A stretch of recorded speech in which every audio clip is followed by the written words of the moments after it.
In fact, massive American firepower, including the heavy guns of warships offshore, made certain the northern divisions could advance no further.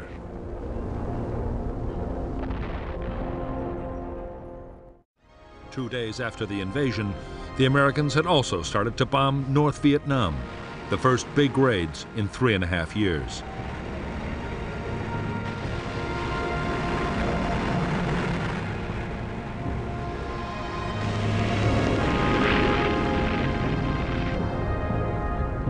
American bombers, including B-52s, were attacking military facilities, supply depots, rail yards, and fuel storage.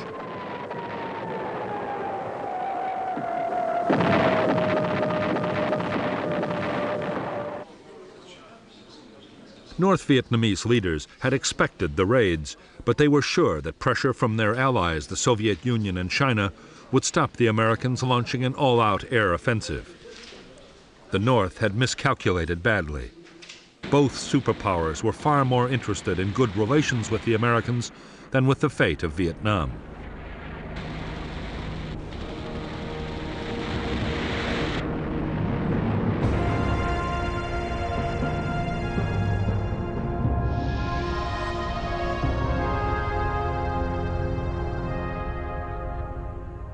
The American airstrikes on both South and North Vietnam were launched by Air Force planes from Thailand, Navy aircraft from carriers in the Gulf of Tonkin, and B-52s from Thailand and the Pacific. By June, 77 aircraft were brought down by NVA gunfire. The attacks swept northward and within 2 weeks were hitting targets around Hanoi and Haiphong. In a second phase, codenamed Operation Linebacker, power stations and airfields were hit. The strategic port of Haiphong and 6 other harbors were mined and closed to all sea traffic.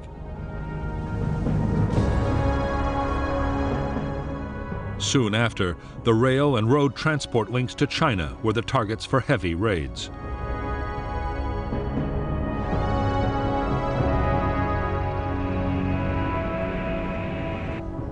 United States forces have been directed to take appropriate measures. With Operation Linebacker, the American President Richard Nixon meant to force North Vietnam's leaders to call off their offensive against the South and negotiate a peace. It was a ferocious campaign.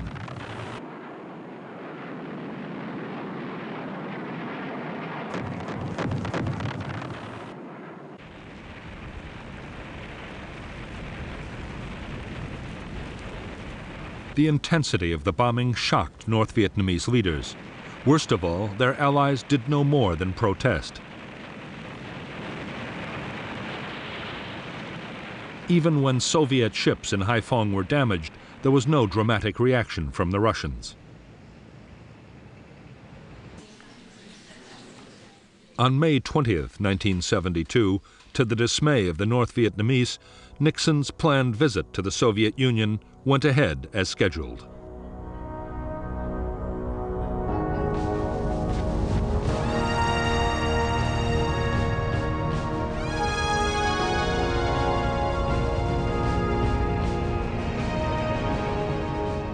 On July 19th, the South Vietnamese Army, with U.S. air support, began a drive to recapture Binh Ninh province and its cities. The battles would last until September 15th, by which time Quang Tri was reduced to rubble. The NVA, however, still held the northern part of the province.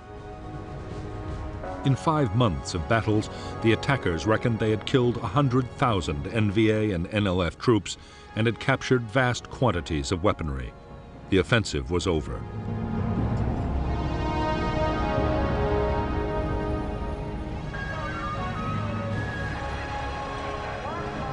In the United States, the renewed American bombing of North Vietnam had triggered widespread anti-war protests. Yet for President Nixon, the gamble had been a huge success. A presidential election was around the corner, and his popularity had risen sharply. Now, Nixon wanted an agreement with North Vietnam that would free American prisoners of war and allow the remaining 32,000 U.S. troops in the South to leave.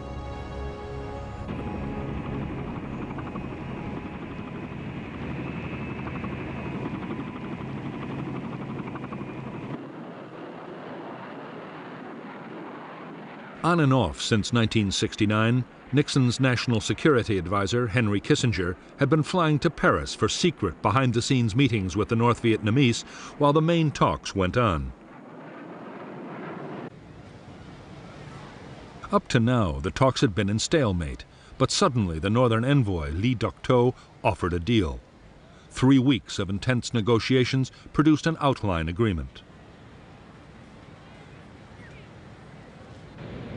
Meanwhile, the Americans restricted the bombing of North Vietnam.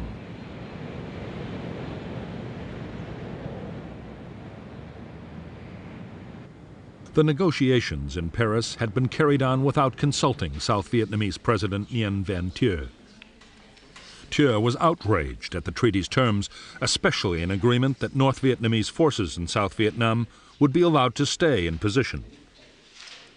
Thieu demanded drastic changes, and soon the peace talks were again in deadlock.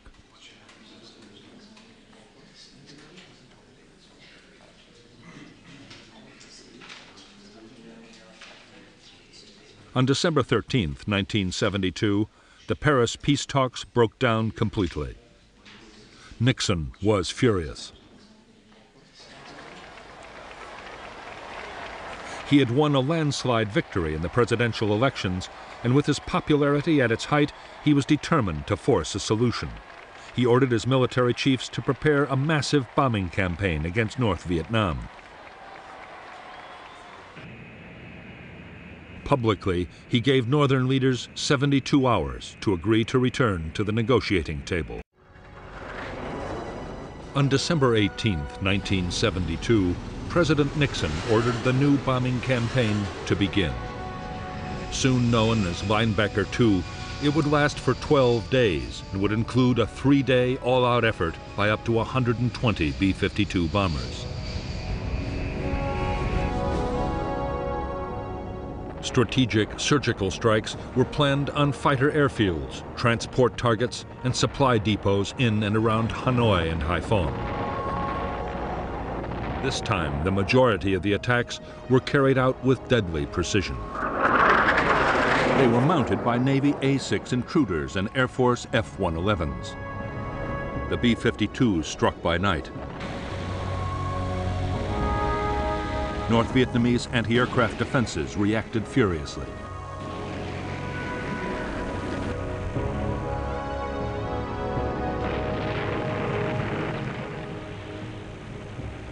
As the defenses learned the paths taken by the B-52s to and from their targets, SAM anti-aircraft missiles took a heavy toll.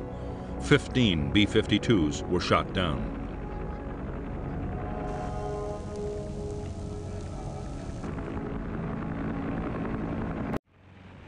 By the 11th day, when North Vietnam agreed to talk peace, its air defense system had been wrecked. The bombers had utterly destroyed the North's industries, power plants, and transport system, and mistakenly hit the city's Bach Mai hospital.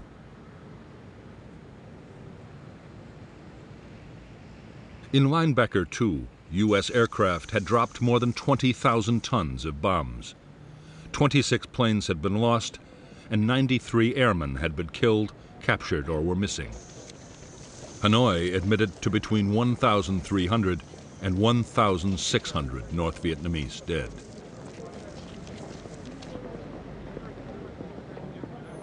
On January 8, 1973, Henry Kissinger and Lee Duc-Tho restarted their talks in Paris.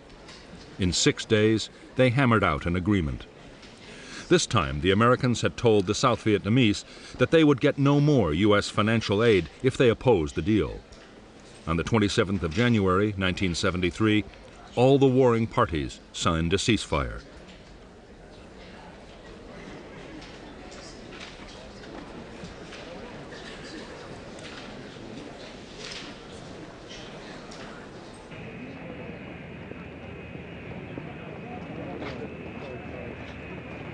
Within a month of the peace treaty, the first of 600 American prisoners of war were released by North Vietnam. By March 1973, the last American combat soldiers had left the South, though military advisors and Marines protecting U.S. installations remained. For the United States, officially, the war was over.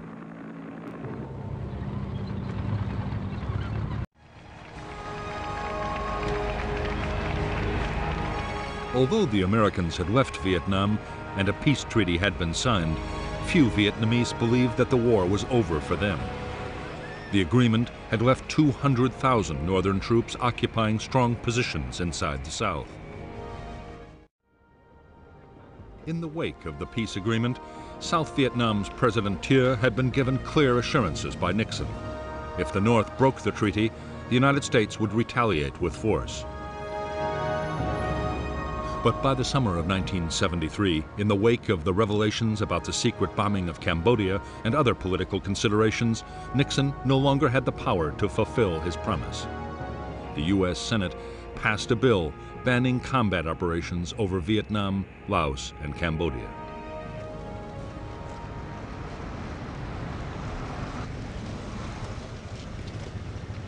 In Hanoi, the North's leaders decided that the first priority now was to rebuild their battered forces.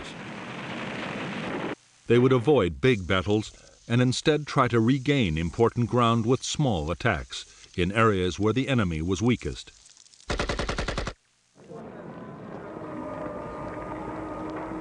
At the same time, they would prepare for a future offensive on a gigantic scale.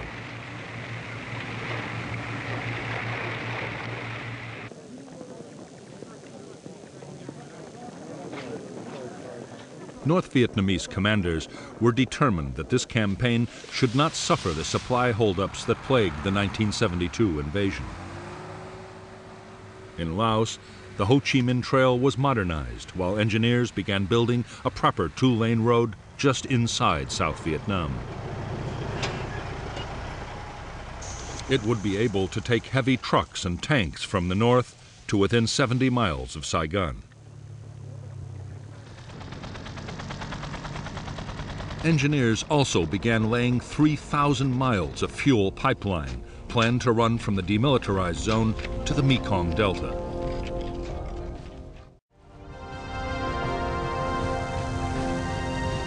By the start of 1974, the North Vietnamese had rebuilt their divisions in the south. As yet, they were too weak to launch a full-scale offensive, but they had won some territory in key areas.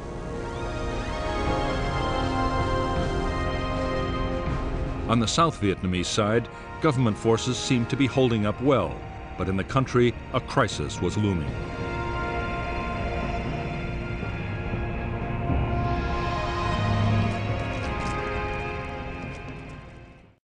Then came a world oil crisis that quadrupled the price of fuel. The cost of living soared, and political unrest shook southern cities. Soldiers could no longer support their families as prices rose, and corrupt officers embezzled funds. Fuel shortages cut helicopter operations by 70%. A shortage of spare parts immobilized aircraft and vehicles. Ammunition was rationed. Steady cuts in American financial aid would add to the overriding sense of decay. The American tap was being slowly turned off. At the same time as the Army's morale began to crumble, political support for President Thieu started to evaporate. Religious groups, ethnic minorities, the press, and even some senior military officers came out against him.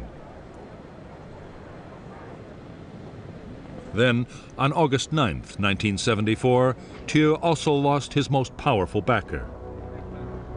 The Watergate scandal forced Richard Nixon to resign as President of the United States.